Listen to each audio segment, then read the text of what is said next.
ఆవిడ చనిపోయారు ఆరోగ్యం బాగాలేక, కొడుకు కూడా చనిపోయాడు. ఎంతమంది బిడ్డలు అసలు మీకు? నాకు 9 మంది సార్. 9 మంది సంతానం. అబ్బో, పెద్ద సంతానమే. చాలా పెద్దది. అంతా బువ్వలేక గాశారాలు చదివాడు, అంతా ఇబ్బంది పేదరికాలు. అదేనండి, ఇప్పుడు మీకు గవర్నమెంట్ ₹1,00,00,000 ఇచ్చినా పూర్తిగా ₹1,00,00,000 రాలేదు మీకు. వచ్చినాయి కానీ పూర్తిగా వచ్చినాయా? ఎన్ని వచ్చినాయో నాకు లెక్కనే తెలుస్తలేదు. అది అయిపోయినాయి. అవి ట్యాక్స్ గీక్స్ అన్నీ కట్ అన్నీ అయిపోయినాకనే నాకు బాకీలు చేసినా 10 లక్షలు పెట్టి ఇంటికాడ ఇల్లు కట్టుకున్నా, కట్టినా కానీ ఈ హైదరాబాద్ వచ్చి ఎంజాల కాడ ఇల్లు కట్టినా కానీ అది ఎక్కడ అనుకోకుండా ఖర్చు అయిపోయింది, మొత్తం ఆగమైపోయింది. పరిస్థితి బాగాలేదు సార్. కానీ నిజంగానే ఇన్ని కష్టాలు పడి వచ్చారు మీరు. చాలా బాధలకి వెళ్ళి వచ్చినా ఎంత బాధపడ్డా కింద రేట్స్ పెట్టలే. అది కన్న తల్లి, నా తల్లి నా నాయన నేర్పిన విద్య అని దాన్ని కాపాడుకుంటూ వస్తే ఈ కళ ఇంత దూరం వచ్చి బయటకు వచ్చింది. ఇప్పుడు కాలేజీ పిల్లలకు కూడా నా పేరు పాఠం ఉంది. అంత గొప్ప పేరు. గతంలో మీరు ఇట్లా పాడుతూ అడుక్కునేవారంట కదా, నిజమే? లేదు సార్, ఏం లేదు. చాలామంది మాట్లాడుతూ అట్లా పాట పాడుతా అంటే అంగాల్లో పోయి కిన్నెరేస్తే పాట పాడి బట్ట వరిసి కిన్నెరేసేది. అప్పుడు బువ్వకు లేకపోయేది, 1 పైసలు 2 పైసలు వేసేది. అప్పుడు 1 పైసలు 2 పైసలు. నేను పిల్లగానే అప్పుడు కైలా బడక ముందు 20 ఏళ్ళ కైలా బడక ముందు పగులు చుక్కలు పోలక ముందే కిన్నెర దుమ్ములు వేసిన అప్పుడు 25 ఏళ్ళ ఉన్నప్పుడు అప్పుడే పాట పాడినా.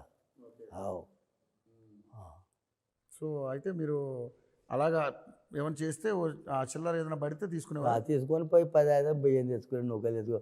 ఓ కళ్ళు అలవాటు లేదు, ఓ బీర అలవాటు, ఓ కోటలు బీడి అది తాగేది అలవాటు లేవు, ఏవి లేవు. పేద కుటుంబం అది. పనిచేసి వరంగల్, కరీంనగర్, హుజూరాబాదు, తుమ్మలపల్లి ఒక 14 ఏళ్ళు లేవు మట్టి పని చేసి బతికిన. మట్టి పనే, కాలువ పని, కాకతీయ కాలువ మట్టి మోసినండి. చాలా కాలువ పూడికలు తీసినప్పుడు ఆ మట్టి మోసేటోళ్ళ ఎంత ఇచ్చేవారు అప్పుడు మీకు? అప్పుడు ₹110 నెలకు. 110, 150. 110 కానుండి మోసిన 150 అయినాయి, 200 అయినాయి, 300 అయినాయి, 500 అయినాయి, 6,000 అయినాయి, 2,000 అన్నీ. ఇంకా అది మొన్నటి దాకా పిల్లలైన దాకా కూడా నేను నా భార్య కూడా మోసినాం. ఓకే, మరి ఇప్పుడు ఏంటి పరిస్థితి? ఇప్పుడు ఎలా ఉంది? ఇప్పుడైతే ఏం ఆదాయం లేదు.